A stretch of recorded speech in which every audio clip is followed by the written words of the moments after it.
Pagbukas ka pala nito, ito yung kailangan tools mo para dito. Yan. Kasi manipis lang nga nito. Manipis lang yung ano. Saktong-sakto lang siya. Oh. Kailangan may tools ka na ganito. Tapos isang 14mm sakit, saka 17. Yung 17 naman dito sa puli. Tapos yung 14 dito sa likod. Yan, pambaklas natin dito. Yan, ganito lang ako magbaklas niya, no.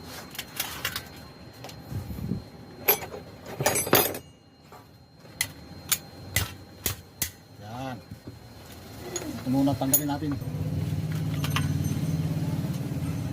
Hawakan ito, baka masugat ng kamay nyo.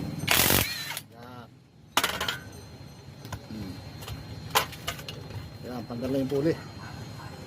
Sabi muna natin yung puli na. Tapos yung bracket. Tanggalin natin bracket.